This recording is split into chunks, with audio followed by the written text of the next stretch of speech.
An absurd reasoning. Absurdity and suicide. There is but one truly serious philosophical problem, and that is suicide.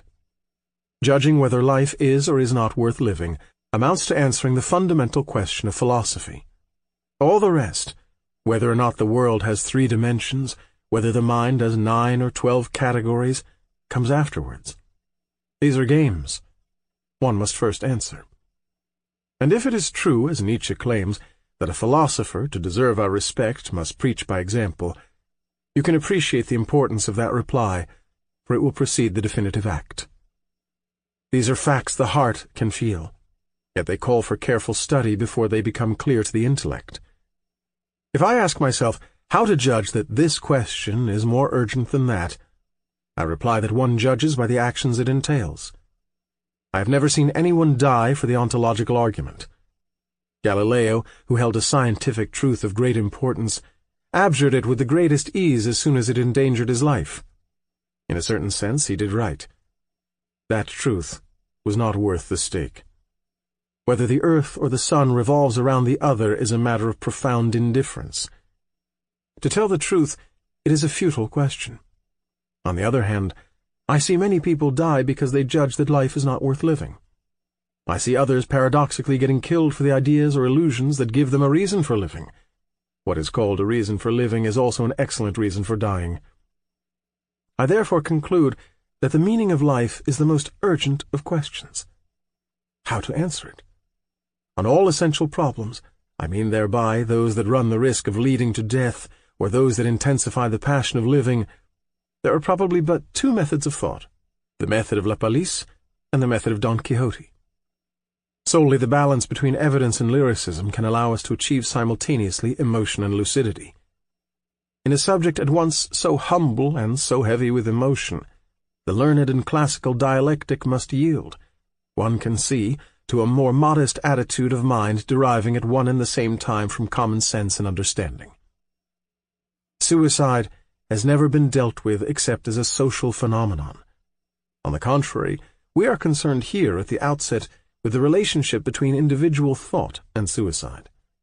An act like this is prepared within the silence of the heart, as is a great work of art.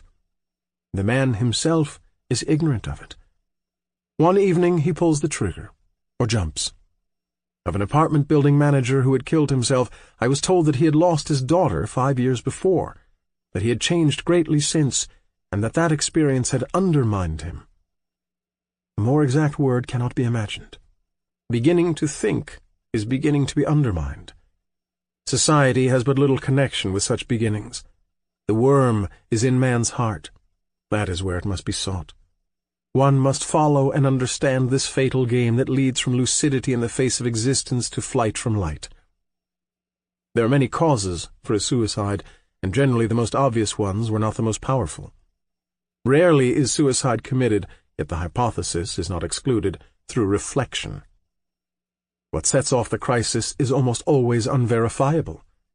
Newspapers often speak of personal sorrows, or of incurable illness. These explanations are plausible, but one would have to know whether a friend of the desperate man had not that very day addressed him indifferently. He is the guilty one, for that is enough to precipitate all the rancors and all the boredom still in suspension. But if it is hard to fix the precise instant, the subtle step when the mind opted for death, it is easier to deduce from the act itself the consequences it implies.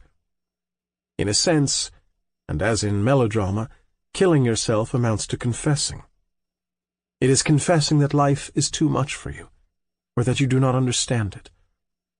Let's not go too far in such analogies, however, but rather return to everyday words. It is merely confessing that is not worth the trouble. Living, naturally, is never easy. You continue making the gestures commanded by existence for many reasons, the first of which is habit. Dying voluntarily implies that you have recognized, even instinctively, the ridiculous character of that habit, the absence of any profound reason for living, the insane character of that daily agitation, and the uselessness of suffering. What, then, is that incalculable feeling that deprives the mind of the sleep necessary to life? A world that can be explained even with bad reasons is a familiar world. But on the other hand, in a universe suddenly divested of illusions and lights, man feels an alien, a stranger. His exile is without remedy, since he is deprived of the memory of a lost home or the hope of a promised land. This divorce between man and his life, the actor and his setting, is properly the feeling of absurdity.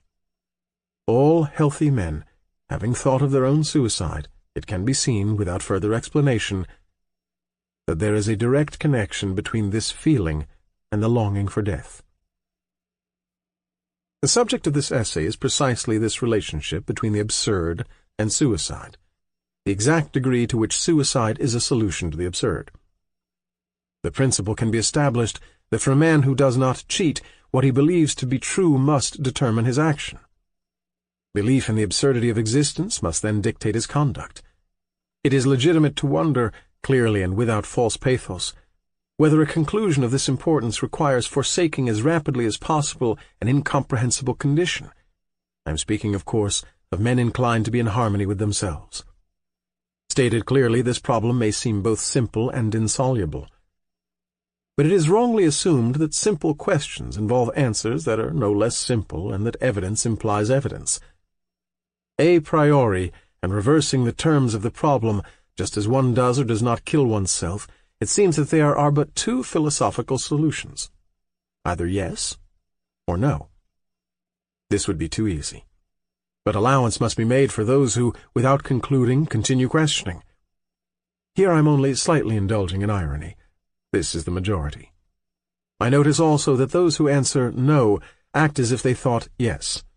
As a matter of fact, if I accept the Nietzschean criterion, they think yes in one way or another. On the other hand, it often happens that those who commit suicide were assured of the meaning of life. These contradictions are constant. It may even be said that they have never been so keen as on this point, where on the contrary logic seems so desirable. It is a commonplace to compare philosophical theories and the behavior of those who profess them. But it must be said that of the thinkers who refused a meaning to life, none except Kirillov, who belongs to literature, Peregrinos, who was born of legend, and Jules Lequier, who belonged to hypothesis, admitted his logic to the point of refusing that life. Schopenhauer is often cited as a fit subject for laughter because he praised suicide while seated at a well-set table. This is no subject for joking. That way of not taking the tragic seriously is not so grievous, but it helps to judge a man. In the face of such contradictions and obscurities, must we conclude that there is no relationship between the opinion one has about life and the act one commits to leave it? Let us not exaggerate in this direction. In a man's attachment to life, there is something stronger than all the ills in the world. The body's judgment is as good as the mind's, and the body shrinks from annihilation. We get into the habit of living before acquiring the habit of thinking. In that race which daily hastens us toward death, the body maintains its irreparable lead. In short, the essence of that contradiction lies in what I shall call the act of eluding, because it is both less and more than diversion in the Pascalian sense. Eluding is the invariable game. The typical act of eluding, the fatal evasion that constitutes the third theme of this essay, is hope. Hope of another life one must deserve, or trickery of those who live not for life itself, but for some great idea that will transcend it, refine it, give it a meaning, and betray it. Thus everything contributes to spreading confusion. Hitherto, and it has not been wasted effort, people have played on words and pretended to believe that refusing to grant a meaning to life necessarily leads to declaring that it is not worth living. In truth, there is no necessary common measure between these two judgments. One merely has to refuse to be misled by the confusions, divorces, and inconsistencies previously pointed out. One must brush everything aside and go straight to the real problem. One kills oneself because life is not worth living. That is certainly a truth, yet an unfruitful one because it is a truism. But does that insult to existence, that flat denial in which it is plunged, come from the fact that it has no meaning? Does its absurdity require one to escape it through hope or suicide? This is what must be clarified, hunted down and elucidated while brushing aside all the rest? Does the absurd dictate death? This problem must be given priority over others, outside all methods of thought and all exercises of the disinterested mind. Shades of meaning, contradictions, the psychology that an objective mind can always introduce into all problems have no place in this pursuit and this passion.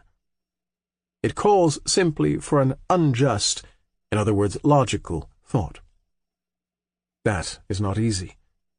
It is always easy to be logical. It is always impossible to be logical to the bitter end. Men who die by their own hand consequently follow to its conclusion their emotional inclination. Reflection on suicide gives me an opportunity to raise the only problem to interest me. Is there a logic to the point of death? I cannot know unless I pursue, without reckless passion in the sole light of evidence, the reasoning of which I am here suggesting the source. This is what I call an absurd reasoning. Many have begun it. I do not know whether or not they kept to it. When Karl Jaspers, revealing the impossibility of constituting the world as a unity, exclaims, "This limitation leads me to myself, where I can no longer withdraw behind an objective point of view that I am merely representing, where neither I myself nor the existence of others can any longer become an object for me," is evoking, after many others, those waterless deserts where thought reaches its confines. After many others, yes, indeed, but how eager they were to get out of them! At that last crossroad where thought hesitates, many men have arrived, and even some of the humblest. They then abdicated what was most precious to them, their life. Others, princes of the mind, abdicated likewise, but they initiated the suicide of their thought in its purest revolt. The real effort is to stay there, rather, insofar as that is possible, and to examine closely the odd vegetation of those distant regions. Tenacity and acumen are privileged spectators of this inhuman show, in which absurdity, hope, and death carry on their dialogue. The mind can then analyze the figures of that elementary yet subtle dance before illustrating them and reliving them itself.